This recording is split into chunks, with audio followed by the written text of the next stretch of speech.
All right, ladies and gentlemen, it's now time we move forward to our next very important segment, a panel discussion on real world asset tokenization and its impact on traditional finance.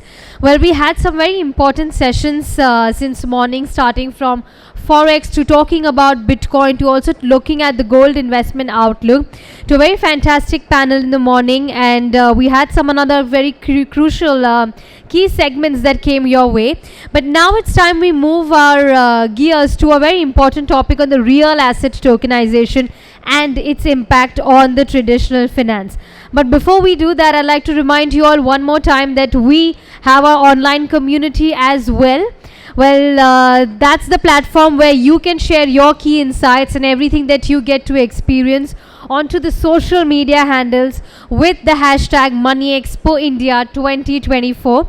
Well, we have a separate page altogether on LinkedIn under the name Money Expo India. So do not forget to tag us with all those details that you would be sharing on your social media handles. All right, so I think, yes, our stage is all set for our speakers to join us. So first up, on this panel, the real world asset tokenization and its impact on traditional finance. Our first speaker joining us on stage is a seasoned international lawyer specializing in regulatory compliance, white-collar crime and litigation. With over a decade of experience in crypto, forex, gaming and banking, he provides expert legal counsel to clients navigating complex global landscapes. With a round of applause, let's welcome the founder at CoinGate Media, Sunil Sharma.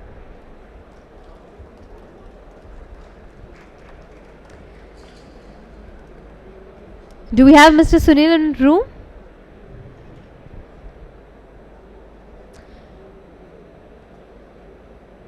Okay, he will be joining us very shortly. Next up, I'd like to invite on stage a serial entrepreneur since 2009. He co-founded a DeFi asset management fund blending finance with tech expertise. He leads the WebWise Capital and co-founded EYWA.fi. We have with us the general partner at WebWise Capital, Alexander. Warm welcome. Come on, let's get that energy back in air, everybody. Warm welcome, Alexander. Next up, joining us on stage is a seasoned international lawyer specializing in regulatory compliance, white-collar crime and litigation. With over a decade of experience in crypto, forex, gaming and banking, he provides expert legal counsel to clients navigating complex global landscapes. The lawyer and international legal consultant at Finjuries, we have with us Mr. P.M. Mishra. Warm welcome, sir. Thank you.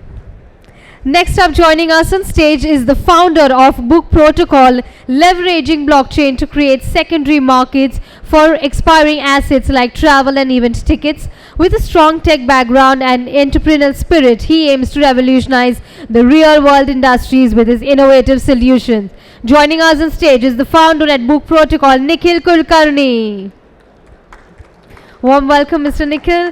Next up, joining us is the CEO of OmniX, is a seasoned leader with 17 plus years of experience in public and private sectors. An IIM Bangalore gold medalist and former Indian Revenue Service Assistant Commissioner, she excels in blockchain, Web3 business strategy, fundraising and product design, earning her the 2022 Technology Leader of the Year award. She's none other than Zelin Aguiar, CEO OmniX. Warm welcome, ma'am. Next up, joining us on stage is a data security leader who guides QLI's mission to simplify blockchain for businesses. From designing messaging systems to co-founding Quila, his career empowers enterprise with secure, cost-effective blockchain solutions. Please join me in welcoming Siddharth Ogrankar. Warm welcome, Siddharth. And to spearhead this conversation, we have with us a media and tech entrepreneur with expertise in lifestyle and Web3. He heads Plush Ventures, encompassing media, merchandising and tech advisory. Former consulting editor at Money Control, he's a seasoned writer, speaker and producer with a focus at blockchain's practical applications. Inviting on stage one more time the managing partner at Plush Ventures, Rahul Jagtiani. Warm welcome, Rahul. All right, Mr. Sunil Sharma would be joining us soon on stage. But yes, over to our panel speakers to take this forward. Thank you so much. Thank you. Thanks. Great to be back here again. Is this working?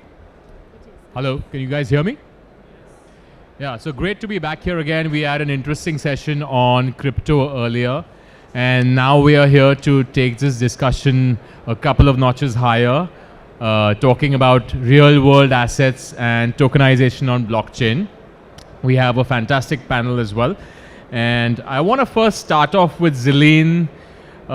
What is real-world asset tokenization? This word gets thrown around a lot, and everyone's getting onto the RWA bandwagon in the crypto space. So what are RWAs? I'm just trying to think of a very simple way to, Hello, can you hear me? So, in a nutshell, a real-world asset token is a way to represent... Zilleen, a little louder. I don't think they can hear you. Okay. In a nutshell, an RWA token or tokenization of real-world assets is a way of representing a real-world asset on the blockchain through something that we generate, a unique identifier that we call a token. What you can do with that token is facilitate trading on the blockchain like you would trade crypto on the blockchain. That is one of the core reasons you want to generate tokens of real-world assets. Right? I mean, so through tokenization, you can enable opening up of liquidity for real-world assets traditionally that face a lot of liquidity crunch. For example, real estate, right? If you think of real estate, say in Dubai, or luxury real estate is not accessible to a lot of the common man. It's accessible to only certain sections or certain classes of society. Through real-world asset tokenization, if you say tokenize it and you put it on the blockchain and you facilitate trading of that asset, you open it up to almost anyone who has access and who can trade, and you generate liquidity for that asset. Yeah, and Sid, you've launched Kila.io, and I want to understand, how is tokenization on a blockchain? How is it different in terms of ownership and management as compared to traditional asset management? So, can you hear me? Do you guys hear me? Hello? Hello? Yeah, thanks, Rahul. So, tokenization as a concept has been around for some time, even before pre-blockchain to some extent. And what it means is basically creating a digital representation of a physical asset. So you guys probably have experienced the tokenization of credit cards, where it protects the actual credit card number by displaying a kind of hashed value or a different value, which only the bank knows, and so on. So what we are trying to do at Kila is, so blockchain being a distributed ledger is advantageous over traditional databasing, primarily because of the immutability aspect of the blockchain. And so at Kila, what we are trying to do is provide an easy way for companies to tokenize a particular asset so they can consume our API. They can make it really simple to create that digital identity on Kila, and then everything else follows. So when you're tokenizing, first of all, I want to ask you, what are the different kinds of assets that one can tokenize on chain, right? Is it, I mean, I know you can tokenize art. Yeah. Is it real estate? What are some of the assets that you can tokenize? You can tokenize almost everything that exists today, whether it's a physical asset or even a digital asset, right? So can I tokenize my car? Yes, you can tokenize your car. I can tokenize my apartment? Your apartment. You can tokenize the parts inside your car. The objective of tokenizing them, it varies. So in the case of real estate, that use case is to help trade the real estate, to show ownership. In the case of automobile industry, It's a lot easier to track the life cycle of the automobile and the parts that go into it. So it depends on what the objective is to tokenize, and then everything follows with that. Yeah, and Mr. Mishra, I want to, moving along to you, what are some of the benefits of tokenization? Is it like improving the fractional ownership? Is it improving liquidity? What's the point of tokenizing some of these assets? I think this question is not relevant to me as a lawyer. What is the benefit? I think business side people should answer it rather than Anyone can take that. I would like to talk about anything and everything related to law. Okay. Not beyond that. Go ahead. Alexander, would you like to take a crack at that? Okay, could you repeat please your question? Sorry. No, I said, okay, what are some of the benefits of tokenization, right? So is it improving the fractional ownership? For example, if there's an apartment where, which is very expensive, but if you tokenize it, then one can own parts of it. Is it okay. improving liquidity of that? Okay, I see. So, first of all, what is the biggest sector of real-world assets in the world? It's stable coins, yeah? It's stable coins. A lot of people who use cryptocurrencies use stable coins, like USDT, like USDC, and so on. USDT backed by real dollars on bank accounts or US treasuries, bonds, and so on. Is it useful? Yes, of course, because it adds stability in cryptocurrency volatility market, yeah, volatile market, yeah. And for example, we have a project in our portfolio that tokenizes real estate, but in Indonesia, in Bali, not in India. Tokenized real estate. Yes, tokenized real estate, and it allows to share entire apartment, for example, through legal in US, and everyone can buy one token, one share from $50. Yes. So you can buy, you can own a portion of a house for $50. Is that what you're saying? Absolutely. Okay. And receive income, passive income from rent. And receive income as well. Yeah. Okay, so like a timeshare model? Not timeshare. No, it's ownership. It's real ownership. real world ownership. But what are some of and maybe this is something that you can answer, the regulatory considerations as far as tokenized real estate or any of these other assets are concerned? I'm sure in India especially there would be a concern. Yeah, let me capture everything from first question. What is RWA?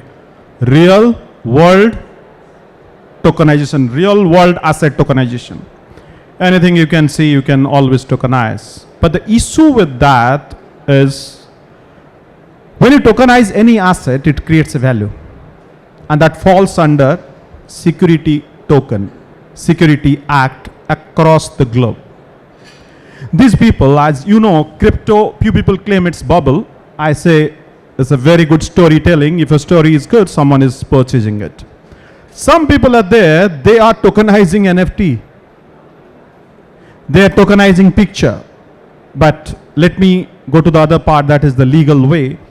When you talk about RWA, real world asset tokenization, in my point of view, first thing is when you fractionalize anything, even you are talking about fractional ownership dealing with fiat, that also you can define it as a security.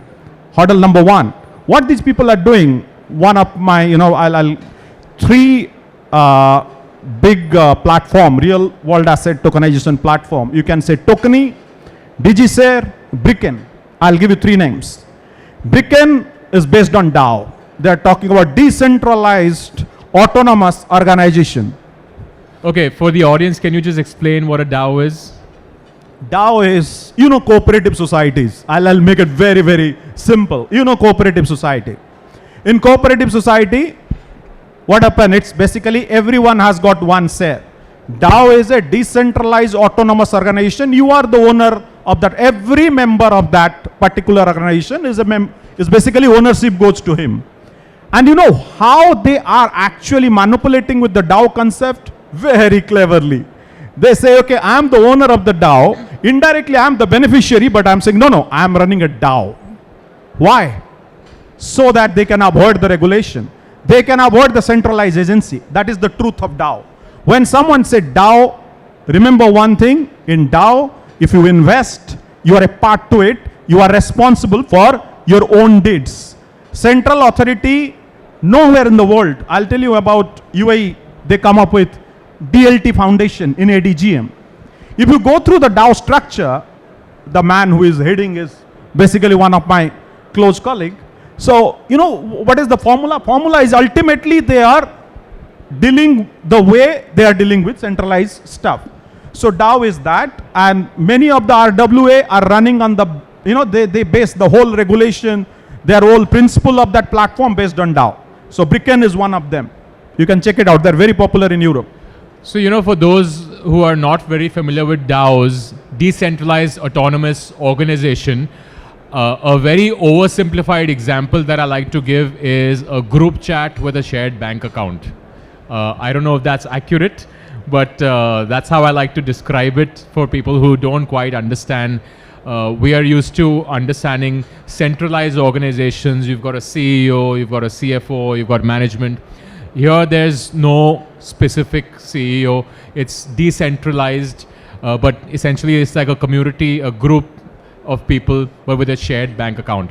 Moving along, you know, we've talked about tokenizing real estate and art. You're running a platform called, a company called Book Protocol, which is tokenizing hotel rooms, right?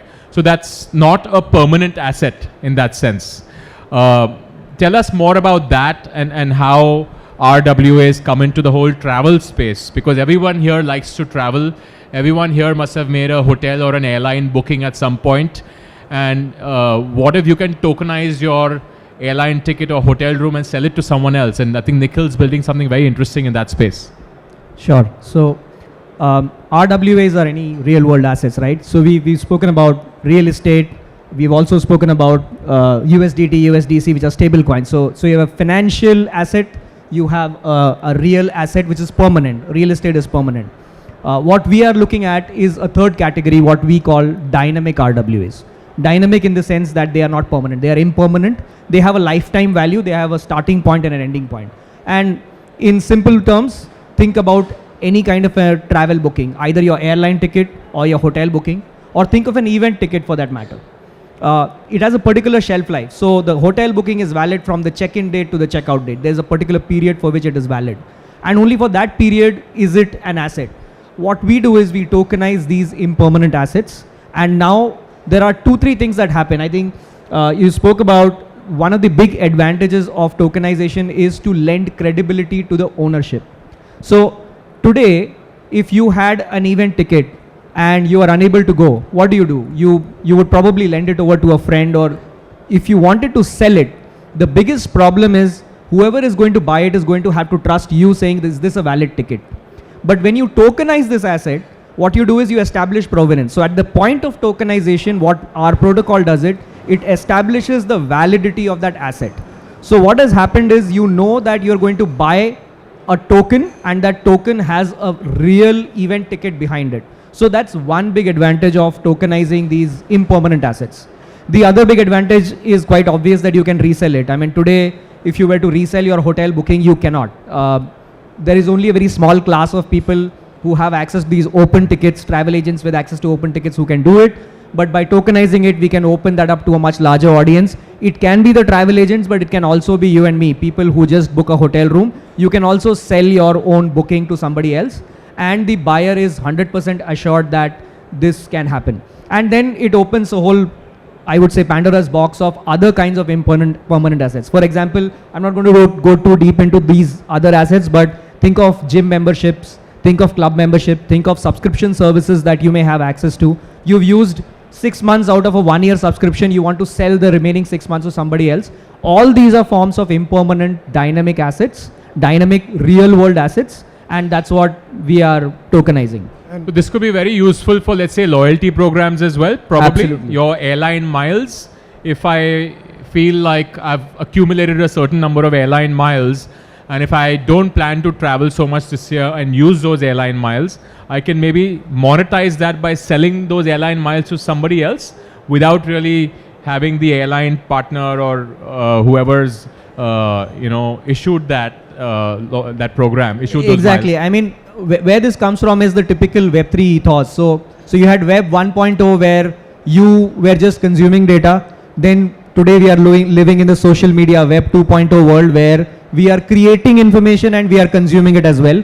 And then this is Web 3.0 where we also own the asset that is sitting on the web. So all the content is also owned by us when you put it on the blockchain. So this is just converting that concept into the real world. So you own your hotel booking, so you can sell it to someone. You own your loyalty points, so you can sell it to someone, and that someone else will pay you the required value back Yeah. for that thing. I just want to add Sid. to what Nikhil is saying, and and why it's so amazing what they are doing when it comes to tokenization. If anyone has ever bought a ticket on Viagogo, for example, right, and you've shown up at a venue for the concert, that ticket is basically already been consumed because it's a PDF file with a barcode on it, and that person has sold it 2 or 3 times. It happened to me. I tried to go for this concert in London last year. We showed up, we couldn't use it, we had to buy new tickets, so we were down 200 quid. What that allows you to do, the token, is the secure transfer of ownership, which is something that's very, very important when it comes to an asset.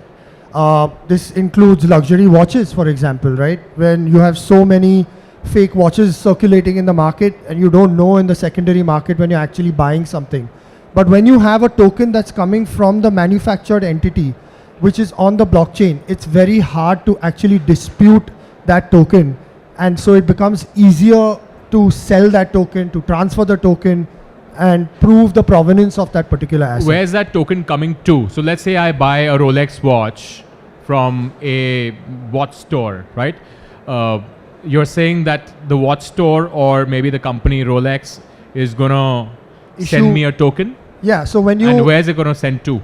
So when you buy the token, for example... When I buy the token or when I buy the watch? When you buy the watch, excuse me, what happens is they give you a warranty certificate, which is a piece of paper. Which is a piece of paper, right? So what we are trying to basically pitch to these luxury watch companies is that you create a system where a token is issued on a blockchain network, and then you can ask the user to collect that token from a custodian or a non-custodial wallet, which in our case is a solution called Privacy that we provide for enterprises. So they integrate it into their mobile apps, and then that token will reside on the blockchain network for life. And how do I get access to that token? Do I need to download a wallet, or can I just scan a QR code or something, or maybe you send me an email? Ideally, it's through a wallet, because that's the way that you access data that's sitting on a particular blockchain. In the case of custodial wallets, Because what will happen is typically someone who can afford a Rolex watch is not a 20-year-old who's very familiar with technologies. The older demographic, 45, 50, 60-year-olds, and they're not very familiar with this Web3 technology. And we'll get to Web 1 and Web 2 as well. So can it be as easy as, like a Web 2.5 solution where, you don't feel like you're using a blockchain, but you're doing something as simple as scanning a QR code, which we're all familiar with, and you have that token in your wallet. Precisely. It's like the customer experience doesn't change. The customer doesn't care whether it's an NFT token or it's a PDF or whatever. But the fact is that once the customer realizes, like, okay, this is proof of purchase, this is authentic, I'm protected, and that's what matters the most in this particular. And can this RWA technology be integrated with traditional financial systems as well, Zeline? Is this something that we can do as well, like in trade finance perhaps? So I'll just join what he said first. I mean, what you mentioned about the need to download a wallet and how do you hold the NFT for someone who is not technical savvy, I think that is one of the biggest challenges the entire industry is facing this today. That how do you take this technology and present it to the mass or to the common man in a way that is comfortable for him to transact and is familiar for him to transact, right? That is where kind of most of the industry is focusing these days, improving that user experience. Similarly, this integration of this whole concept of tokenization with our current financial systems, that is exactly the challenge we face. Because we are used to transacting, and our economy is used to certain financial structures that have developed over the last century, right, over centuries. And here we're talking about technology that requires a complete paradigm shift in how you even think about money, how you think about ownership, how you think about transactions. How do you reconcile that with this system that we've inherited for centuries? Those are answers that honestly no one has like the perfect solution for currently. And you will see new and upcoming businesses and startups working specifically on certain aspects of those, right? One of this of holding tokens, say, in an Apple wallet, right? And integrating, and the ability maybe to transact through an Apple wallet or a Google wallet, just as you would make payments, through a Google wallet, through UPI. We've still not found solutions to all of that. Is a blockchain solution even required for this? People keep asking, people keep thinking that a blockchain technology is the panacea for all the problems. But often one wonders, with our current tech stack that we have, is a blockchain even required for tokenization? Can I take that Yes. one? So ours is a classic case where you can prove that without blockchain this wouldn't have been possible. So let's imagine what we are trying to do, right? We are trying to tokenize a hotel room booking, and it will enable reselling. Imagine this was being done by one of the travel portals that you have. Let's say Make My Trip was doing it.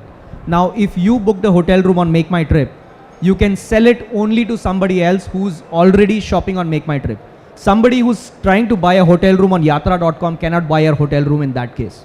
But with the blockchain, you solve this problem. So you have a protocol where this inventory sits. Now, you might be listing it from Make My Trip, but the moment it's listed, it's gone to the blockchain, and a yatra.com or a ibibo.com or an Agoda can connect to the same blockchain layer, and they can pull inventory from the same blockchain layer. So you may be selling it from Make My Trip, but the buyer might be sitting on booking.com or maybe sitting on agoda.com and buying it. So this is a precise place where tokenization and blockchain actually becomes very, very handy to create a completely new set of asset classes, or basically to turbocharge the existing asset class that already exists. Right, interesting. But again, crypto is not regulated in a lot of countries, and you mentioned you're tokenizing real estate, I think in Indonesia, and this question could be for both of you. Can you actually launch RWA assets in economies where crypto is not regulated yet? Both of you all can answer this. I guess no.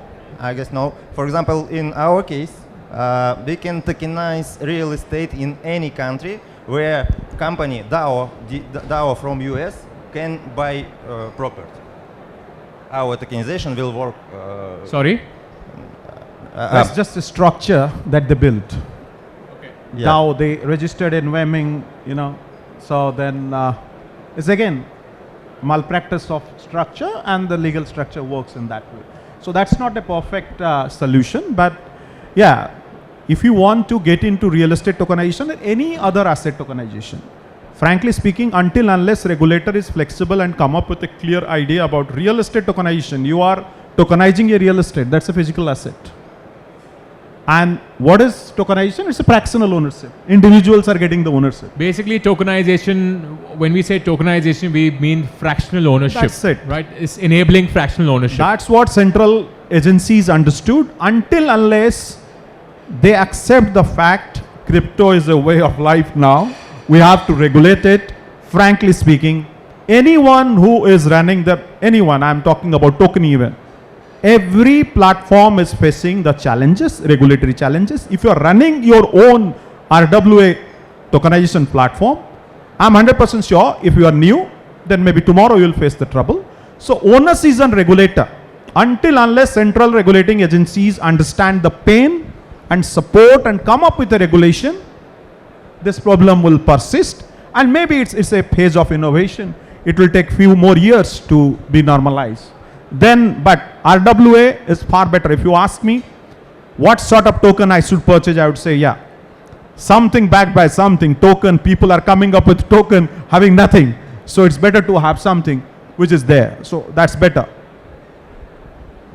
So, Rahul, the very short answer to your question is that no, without regulation, the token is really meaningless. Let's just take the example of India and real estate.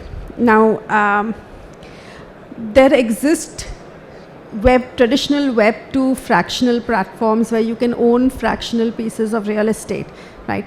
And the way they do that is through creation of a special purpose vehicle, and the buyers hold shares in that, right? Yeah, that's again, I'm sorry to interrupt. Those Web 2.0, whatever you say, those fractional ownership, again, that's a malpractice of they find out the legal loopholes and putting it down through SPV. But I think what she's trying to say is that there are two branches of economics over here, right? What are you tokenizing? What is the asset you're buying? If you're tokenizing an asset into a crypto and you're allowing people to invest in that crypto, which is going to basically, be linked to an asset which is going to do whatever it has to do, that comes under a different regulatory gamut altogether. But fractionalization in real world asset tokenization, when you fractionalize an asset, the popular way to do it at the moment to be under the regulatory gamut is to create a C Corp and then link the shares of that C Corp to a token. So people are actually inherently buying the share in the company, which is regulated by, say, NSDL in the case of India, and in Dubai it's by the Dubai government and so on, but they're actually owning an NFT token, which is much more easier to trade on. In Dubai, that falls under crowdfunding. That's real estate crowdfunding. Right. But that comes back to the regulatory aspect, that is not legally recognized as ownership, right? At the end of the day, the only thing tying that token to the asset is a contract with the issuer of that token. Now, if your regulation in a country doesn't support that, are there specific types of assets that are more suited towards RWAs versus some of the other assets? Look, the way I see it, the one asset that kind of is unambiguously very suited for a RWA tokenization is stablecoins, right? Where you're Stablecoins. Yeah, where you're backed by money. Right? Okay, so can you explain what stable? We briefly touched upon stablecoins in the previous crypto talk that we had earlier this morning, actually. But for the benefit of those who were not here, I want to just touch upon exactly what stablecoins are, Celine, if you can just explain that. A stablecoin is a token that is backed by a stable currency like the US dollar.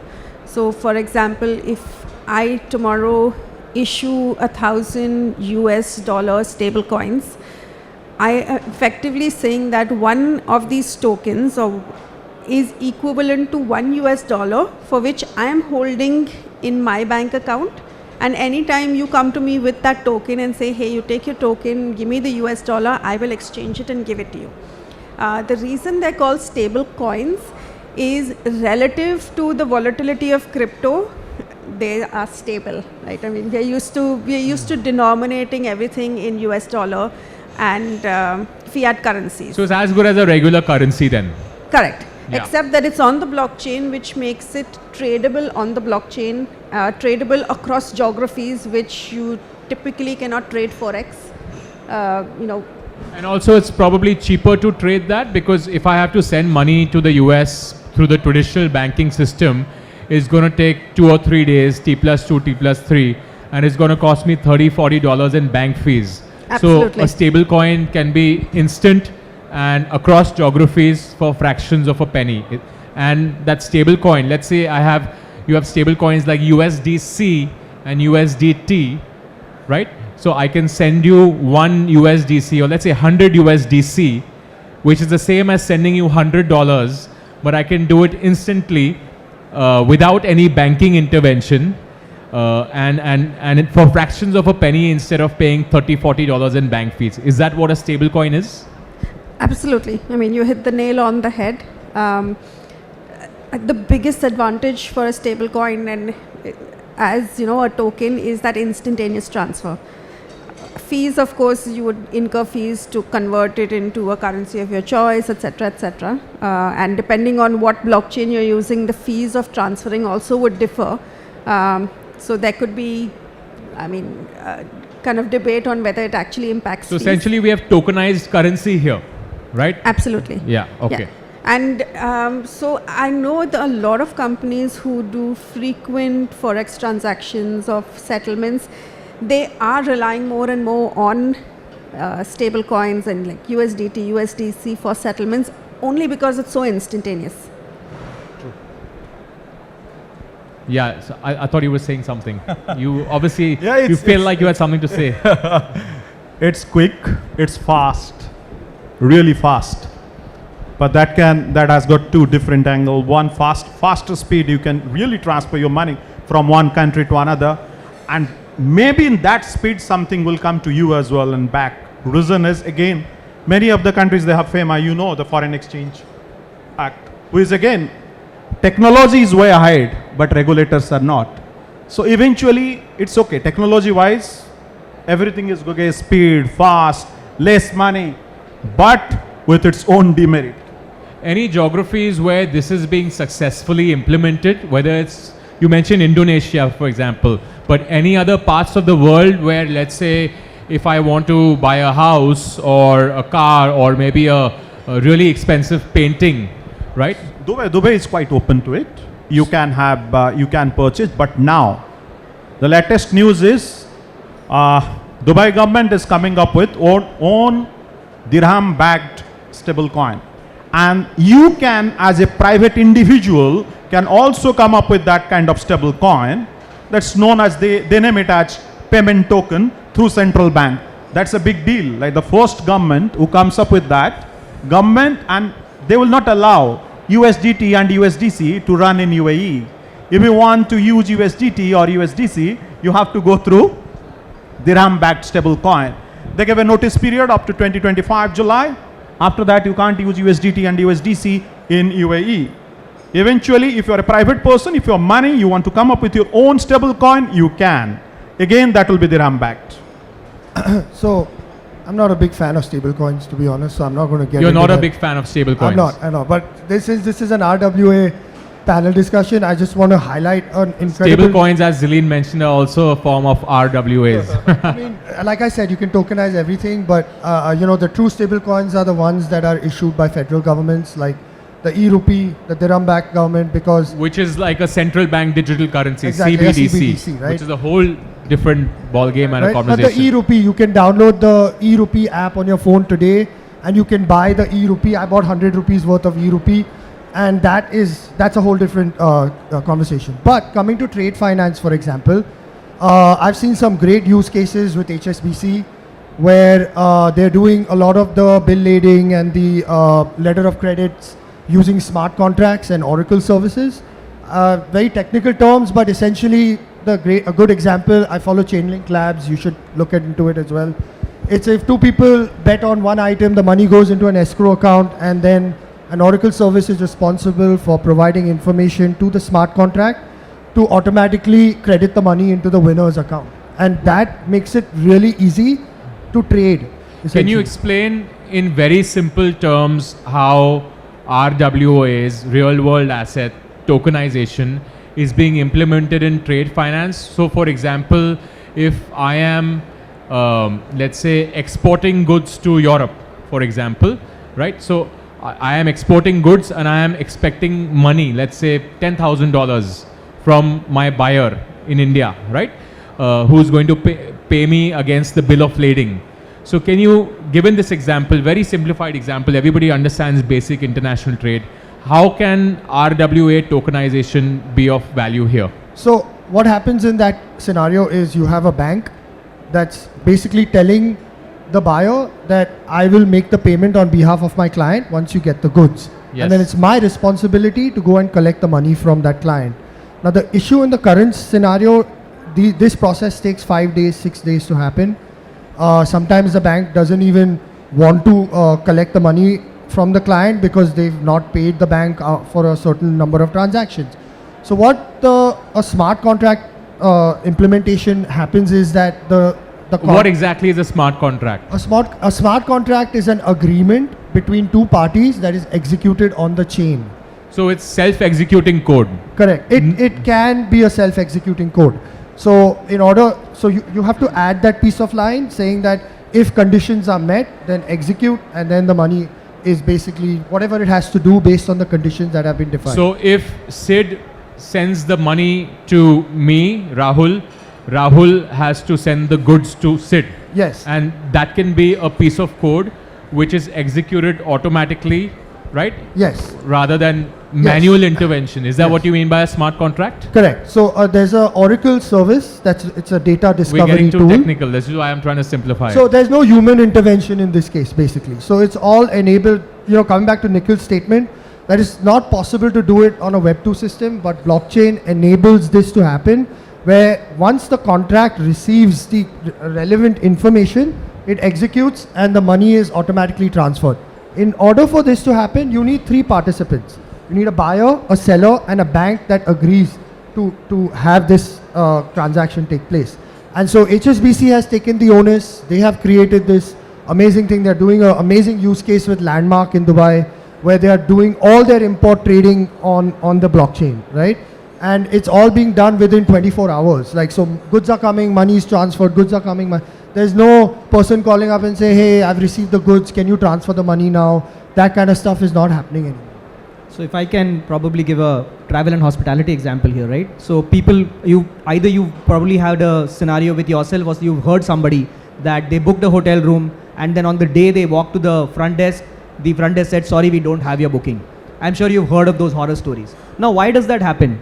Because when you book a hotel room on a travel portal today, you are paying money to the travel portal, who's in turn supposed to pay it to whoever they bought the hotel room from, which could be a B2B trader, and that person is finally ultimately booking it with the hotel. So there are like multiple players in there. When we do this using smart contracts, what happens is there is a crypto wallet equivalent that the hotel is holding. So when you pay the money, your money is going directly from your wallet through the protocol directly to the hotel's wallet, and simultaneously in the same transaction, the smart contract is booking the hotel room, and the tokenized hotel room booking is moving from the hotel back to your wallet. This is one transaction.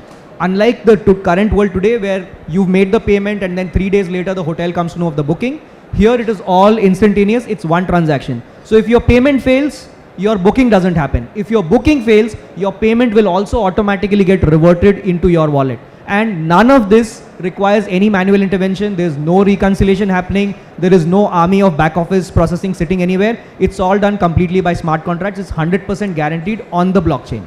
So exactly like a trade finance transaction, a hotel booking also happens this way on the blockchain. And that's what lends this thing a much higher level of confidence that your booking is going to be genuine.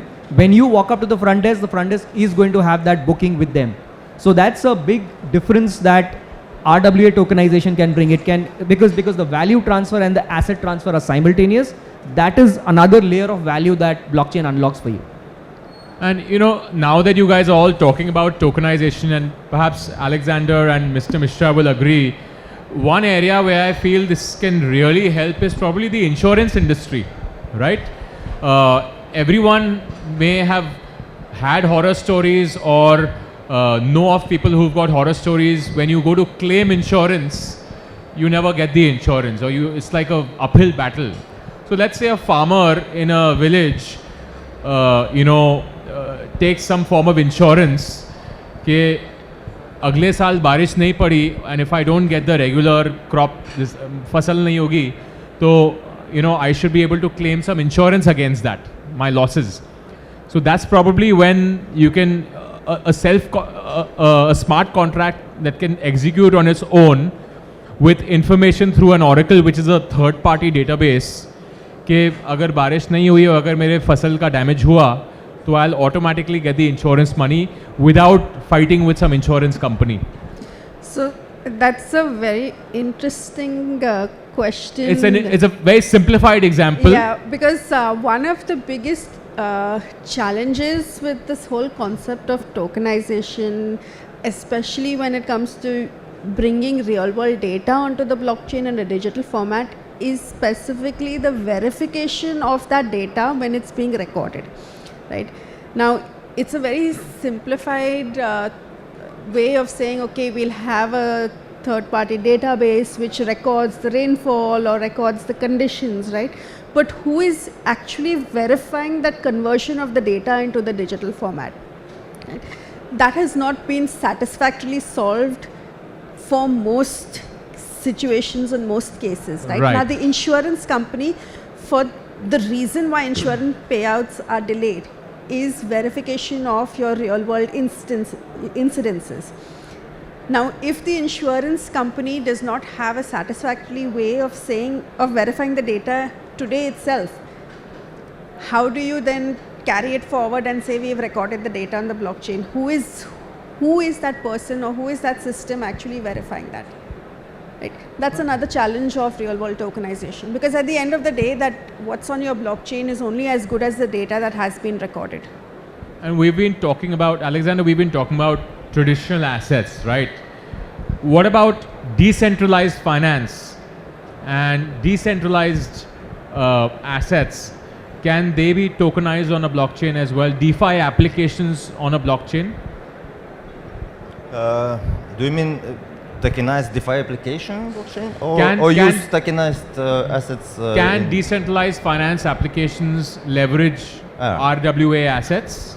I Yeah. know it's a bit of a alphabet soup, you know, with Yeah, too okay. too technical.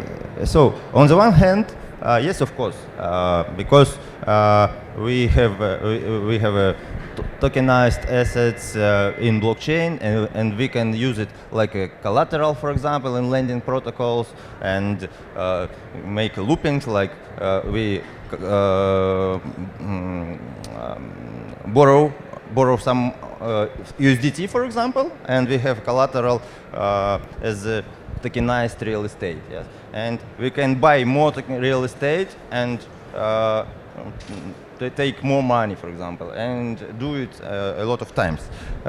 But on the other hand, there are legal limits and technical limits. For example, in our platform, we issue tokens on Polygon blockchain. On Polygon blockchain. On Polygon That's a blockchain. different kind of blockchain. Yeah. Yeah, okay. For example, on another platform, you use Ethereum blockchain, and there is not entire market, common market. Yeah. Every platform should use their own blockchain. We should use bridges, and every platform require KYC, and it's difficult to mass adoption. Okay, interesting. We've all talked about potential use cases, and clearly, it's still early days. We may not have had too many successes yet, but are there any failures that are currently happening? I'm sure there are plenty. And are there any lessons that we can learn from some of these failures? What are some of the challenges that you're encountering, Sid, when you're trying to implement, let's say, trade finance on a blockchain? So the biggest challenge that we are facing is a typical challenge that web companies or data centers faced in the mid 2000s, in the first decade of the 2000s, when people were moving from on-prem to cloud. From on-premise deployment of servers when to we were cloud. moving from there to the cloud. Yeah, when Okay. AWS came around and people were like, hey, we are hosting the servers for you. You don't need to host your own servers. And people were like, why, if I can? So we are going through the same challenges because the use cases, so we are an infrastructure company. We are building a ubiquitous cloud. We are basically banking on the fact that data is going to exist in a decentralized, distributed fashion. However, the consumers of that are not convinced yet. It's a matter of time when they realize that, hey, if you tokenize medical reports and you give the consent and the control to the user, that adds an immense value, right? And what are they going to need in order to do that? A blockchain platform. right? So a user, like a patient, can own their medical data rather than the medical data resting on a data in some database which is not owned by them, which Right. is owned by some centralized authority. Right. So I'll give you a good example. In the genomic testing data, right? I don't know if you all know what drug discovery is, but drug discovery is a What discovery? drug Drug discovery. So, everybody asks, why did the COVID vaccine not work for so many people around the world? And one of the reasons is because the genomic data available for the pharmaceutical companies belongs to white European Caucasian men. So they use their genomic data to develop a drug for everyone. And it did not work with some, with the minority groups, the Africans in India as well. So in the drug discovery space, there are companies that are trying to tokenize human genome data so that tomorrow when a pharmaceutical company comes to request for this genomic data, they have to pay that individual for accessing that data. And so now the United States government and the FDA has mandated pharmaceutical companies that 40% of their data that they use for drug discovery has to be from the minority group in there, and they have to compensate that group. Okay, so somebody, if they are using my data, has to compensate me. Essentially, that's what you're saying, Yes, right? so you create an identity wallet, you tie into that data, they come, when you see that request, you have to say yes or no, and they have to pay you for that access. And this ties into what you said earlier. We've been talking about Web 3 and Web 2 and Web 1, right? For those unfamiliar with these technologies or with this terminology, maybe you can shed some light on what is Web 1, what is Web 2, and what is Web 3? Sure. So Web 1 was what we saw in the late 90s, early 2000s, when you had to set up your own server to host a website. So even if you wanted to just say write your poems online, you had to literally go through the entire exercise of setting up your own servers and connecting to the internet, and it was all cost. Web 2.0 is... So Web 1 was basically in the mid 90s where it was maybe the read-only version of the internet. almost where- read-only. Yeah, when we had those modems, 56 KB modems and all of that, I'm talking about 1995 to say 2000 odd, where you had to log on and you could only read information. Yes. It wasn't a two-way communication, you could only read information Read. online. Exactly. And now what age we are living in is largely Web 2.0, where you had these social media platforms. So you don't need to own a server. You can open an account on blogger.com, or you can open a Facebook account or Instagram, and you can post your photos. So now to contribute to the web, you don't need to do anything. So you are both contributing to the web and you're also consuming from the web. That's Web 2.0. So Web 2.0 is the read and write version, Read and write. where you had the advent of your Googles, Facebooks, Twitters. So it's read and write, right? So this two-way communication, and that probably made this whole internet space very centralized, because you had big tech, which is these 3-4 large companies. Exactly. Your Google, Facebook, Amazon, Microsoft, right? These 3 or 4 basically know everything about you. Not just that they know everything about you, they own your data. They own your data. So tomorrow you lose your Facebook ID, access to your Facebook ID, you've lost all your data. You can't do anything about it. There is Right. no way for you to own the data with yourself. Right. And that's the precise problem So that that's where Web 3 Web 3 solves. comes in, where you are able to own your own data. So it's read, write, and own. Own. And that's the premise, that for these guys to access that private data of yours, they're going to have to pay you. It sounds very futuristic, but is that really happening? Yeah, so that's exactly where the RWA tokenization fits in, because if you couldn't own your data, there was no possibility of real world assets. If I own a real world asset, let's say I own an apartment, in the Web 2.0 world, if I tokenized it, I had lost the ownership of it because it sits in somebody else's database. In the Web 3 world, thankfully that doesn't happen. So that's where tokenization becomes more relevant, because now you tokenize it and now you have the ability to own it, even though it is sitting on the web, even though the token is sitting on the blockchain, but you still retain ownership of it. So that's a big difference between the Web 2 and Web 3 worlds of from an ownership perspective. Okay. We are almost out of time, and we've tried to really simplify some of these terminologies and concepts. But any closing thoughts with all you guys? It's like I would like to, I'm just hearing out everyone. Whoever is here as audience, how many of you understand what is RWA is all about? Number one. Whatever jargons we people use, how many people of you understand that? And what exactly your learning is all about? Most of these guys are maybe traders, investors. They're more keen on knowing other part of the story. Whether they should invest in RWA or not, what exactly the hurdles are. But before that, as far as gentleman is concerned, he's talking about trade finance tokenization. His platform is really a genius one. I do understand so far. It's an interesting one. Book protocol, yes. Yeah, it's an interesting one. But I can see, I was just observing because I was not talking, I was observing people. How many of you understand, have you ever invested in any RWA platform? I think that will make things more interesting for them. So far, we are talking. Better let them talk and ask some questions related to RWA. Let them know what is what. And maybe then we should close it. It should be, if we are sitting and discussing, it should not we discuss. You people should discuss. Please, if you have any questions. If you have any questions, please feel free to ask. Yeah, go ahead.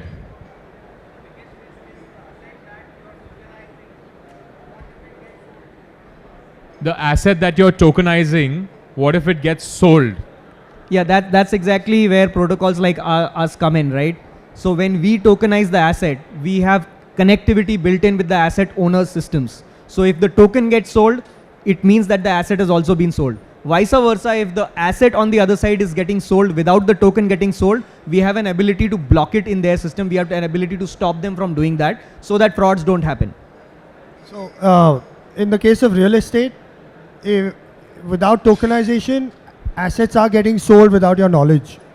So when you have to register a property on a blockchain, which is run by a government, you have to be able to update that smart contract. And the data on a blockchain is immutable. So if someone tries to overwrite data or delete data, they can't do it on a blockchain. But am I audible? Yeah. So the real question is, before developing all this technology, we need to have things in place or the triggers in place that will cater to such situation. For example, we are talking about hotel booking here, right? Or a protocol that will ensure we can sell it. So until and unless we have that mechanism in place or tie up in place with the hotels, you can never secure. Like, मैंने registration कर लिया property का, but that should also be marked on the blockchain. Until and unless government, Yeah, so it's happening in Telangana, right? We were just discussing this before interesting. Where the government requires all the data. See, from a consumer standpoint, you will never know it's on the blockchain because the customer experience never changes. It's how the government protects your information. It's the duty of that government, right? And they are not doing it.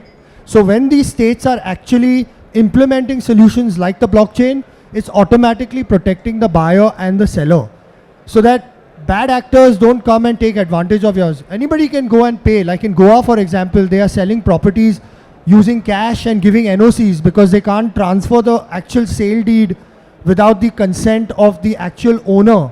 So now to find that actual owner, you have to go to the archives, you have to pull out all the documents, you have to find out who it is. Then is there a fight between the owners and all? So it's a complete mess. So the blockchain will solve that issue, right? It will help real estate transactions to be clean. And then the government doesn't have to worry about court cases and all. Blockchain में दिखाओ क्या है, मुझे देखना है वहाँ पे क्या है. But can you tamper के वो blockchain में information क्या feed in हुआ from No, the you beginning? can't. It's immutable, right? It's immutable. You can actually go back in history to see what all changes that have happened. So suppose a Mamletdar has the access to change the Satbara and he goes and he adds his family's name on it where they will benefit from it. You will see that he's done that, right? Right now you can't. He's just doing a overwrite of data on the database. Yeah. In other words, hopefully in the next few years things are going to become a lot easier from especially a land records perspective, or maybe fractional ownership of assets which one probably cannot afford today, and also making some of these illiquid assets a little bit more liquid, right? it's probably going to help a lot there. That's where I see a lot of immediate use cases. Sir, I'm afraid we're out of time for this session. Last question. Just one last question and we need to wrap the session.